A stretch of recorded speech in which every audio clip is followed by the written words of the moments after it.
Welcome to the Daily Word Bible Study, a plain and simple book by book, chapter by chapter, and verse by verse study through the entire Bible. We are in the Gospel of John, chapter 5. And, we're kind of in this section of John. John has a lot of discourse. More so, for example, Mark's Gospel. Mark's Gospel has a lot more action. It's going from what Jesus did, but John, I would say Matthew had a lot some dialogue, but usually contention, and we're going to see it here with John, but a lot of discourse. So yeah, you see that Jesus is confronted by a situation or a question, and then you see how he responds to these questions. So, and it's kind of a long chapter, but let's see how far we get through it for this study. So let's go, John chapter 5. Now, what's going to be interesting is how some of these incidents are going to spark the reaction from Jesus. Verse 1 says, after this, a Jewish festival took place, and Jesus went up to Jerusalem. Now, again, you could say Jesus was a devout Jew. And he was more than that, obviously. His family, we'll see that later in chapter 6, but the point is that he was always at Jerusalem. This is what the law required: 3 times a year. Male Jews were required to appear in Jerusalem for the festivals. All right.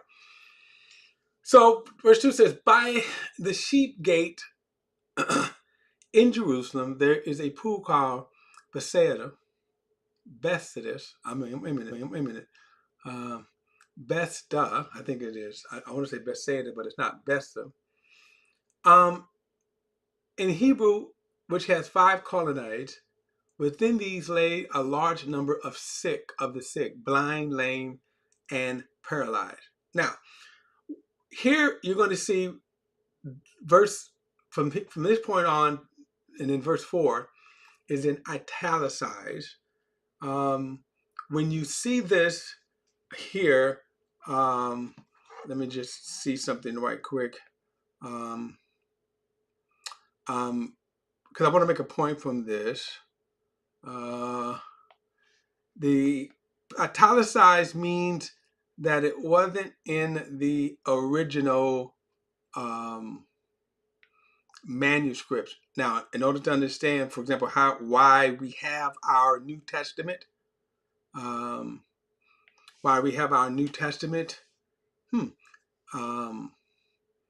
English translation, not New Testament, but it's English translations. These come from the manuscripts, the Greek manuscripts. And again, the reason I'm making this point to go here to do this here. Let's see.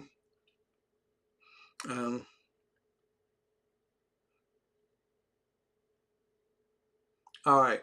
So in some translations, and if you have a Bible app translation, okay, if you have a Bible app translation, let me show you this here. Okay, so, all right, let me show you some of this here.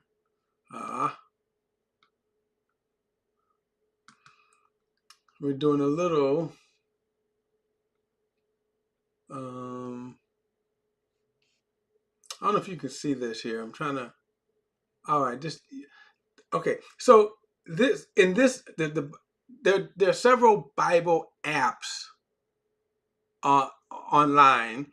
And as you could see, all of these here are translations, or really English translations. And with this list, there's a couple of, I guess, Arabic, and then there's some Greek. And if I switch on to it, it'd be all Greek, but mostly English translations, okay? And the reason why I say that is because all of these translations, you have to understand why we have them. And sometimes we people don't know why they have them.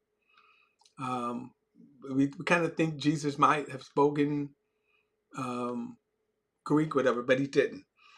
My point is that as you in some of the translations, the section of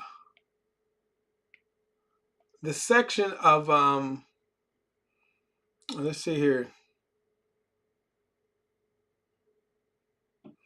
Okay.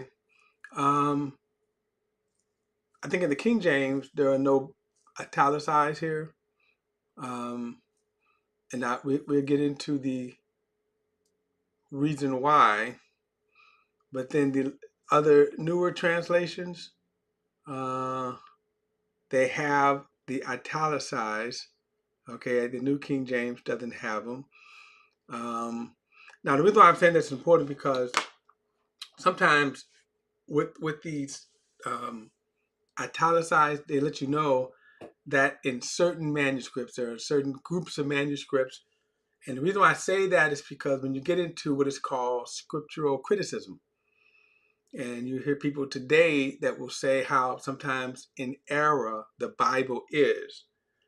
And I'm not going to get into it because one, I'm not qualified. I'll defer that to a lot of the scholars. In some cases, you will find notes if you have a study Bible. I think the King James, New King James do not have this italicized. So when you're reading it, they're reading it as if it is in the original.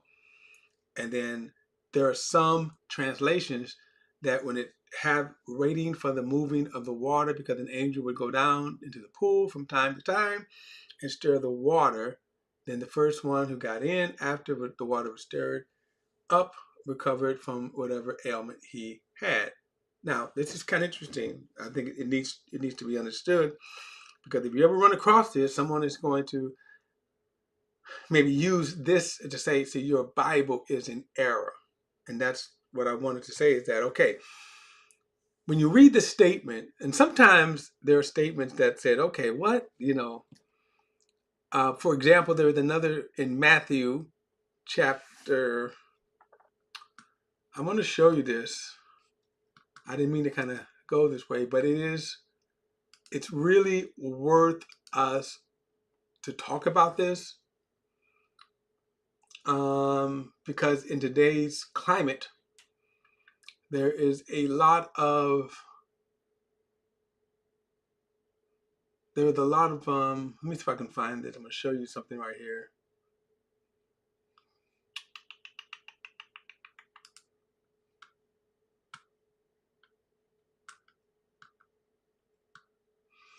I think it's Matthew I want. And I hope I can find this. Oof.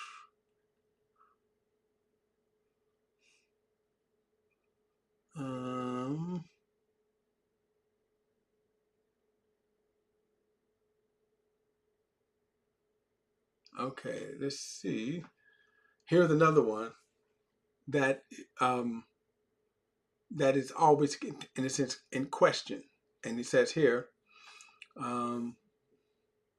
verse 50, Jesus shouted again with a loud voice and gave up the ghost. And then verse 51, suddenly the curtain of the sanctuary was split into from top to bottom, and the earthquake and rocks were split, and the tombs were open, and the bodies of the saints who had fallen asleep were raised, and they came out of the tombs after his resurrection and entered the holy city and appeared to many. Now, this when you read this, you go, what?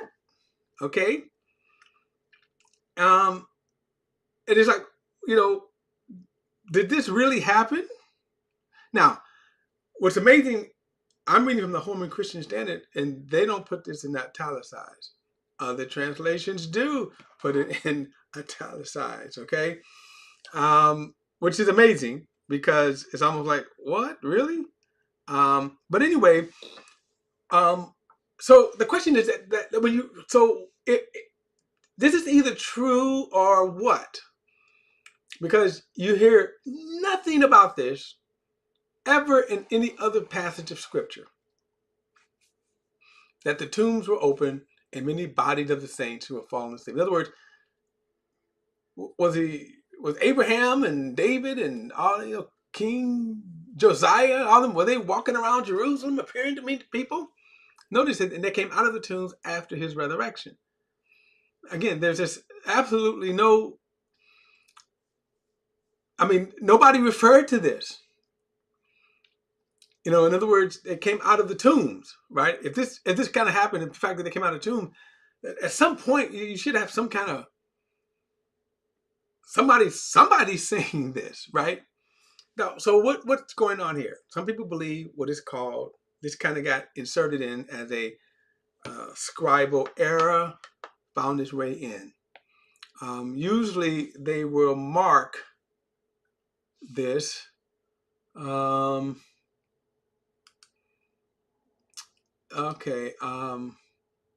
Okay. I was trying to see, but anyway, so this is usually marked by that. Let me show you one more. Then I'll kind of give you the explanation. And I don't know if I can give an adequate explanation that that would satisfy. Okay, I don't know if there's an adequate explanation that will satisfy. All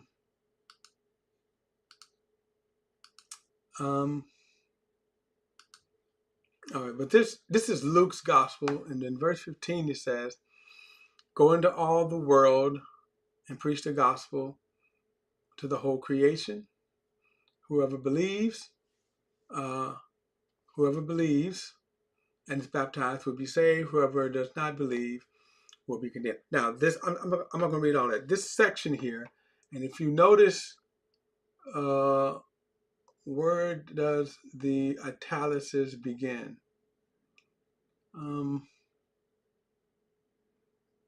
Because I see it at the bottom here. Oh, from 9? Oh, here it is. So, the italics that begin in verse 9, okay, so from verse 9, all the way to the end of the book, 19, in Mark's gospel, and in what we have in most of the translation, the reason why they mark with translations is that this section doesn't appear in a lot of the manuscripts. Okay, so just like I read that one story about all of the Old Testament saints coming out of their tombs and appearing to people, that's something that people were like, what? And then as we are reading here, what is in italicized, okay, brackets, right? Waiting for the moving of the water, because an angel would go down into the pool from time to time and stir the water up. Now, before I get back to this, let me just kind of go back and say, it is legitimate and valid questioning. Why is this there? Why do they have these in brackets? And then our critics would say, well, because the Bible is not right. The Bible, is in error. That's what they would say. Well, first, let's understand how we get the English translations. So you have this book here that's written, and then scholars will debate the timing of the New Testament writings. So obviously pro-Christian, pro-biblical writers, which I am, date the writings of the New Testament church, let's say within and by AD 70, with, the letters of John being the last to be written, so somewhere around the late 90s.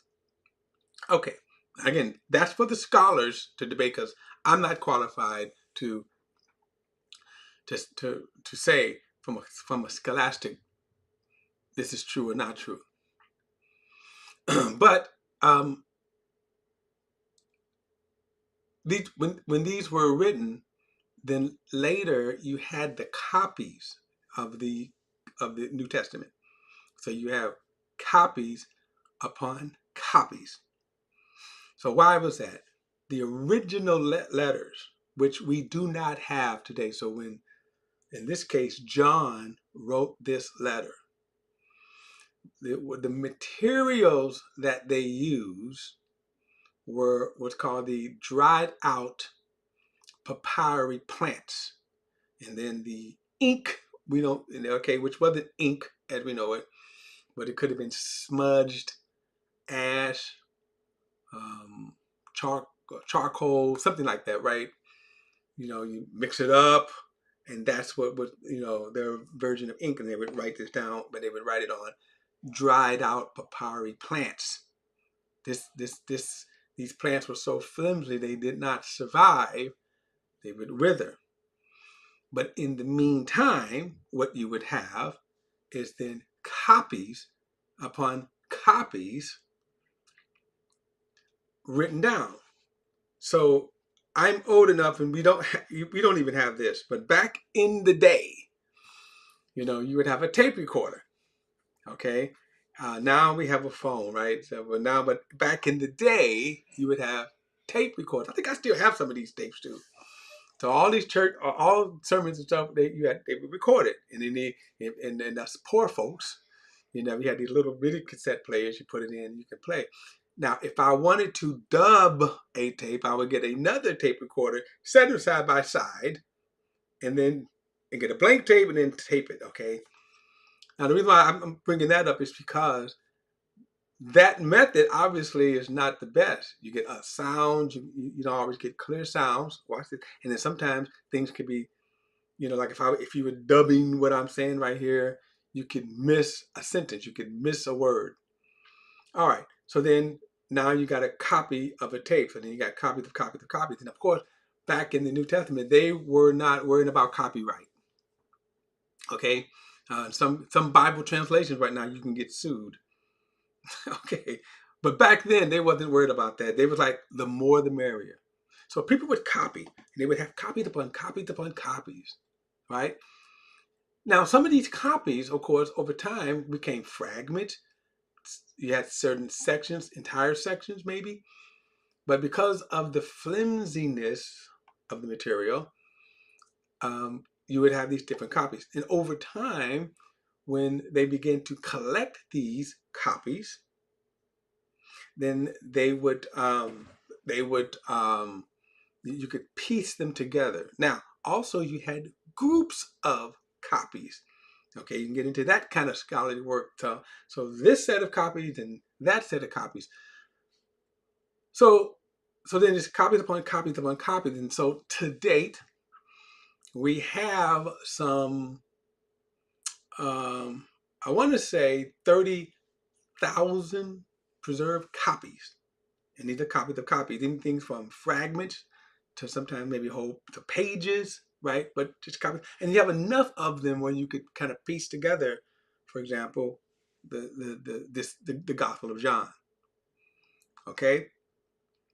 So now in the copies, then this is where you find sometimes problem verses. So like if you're reading certain groups of manuscripts, okay, like we just read with Mark from verse 9 on, in certain manuscripts that Mark just abruptly ends.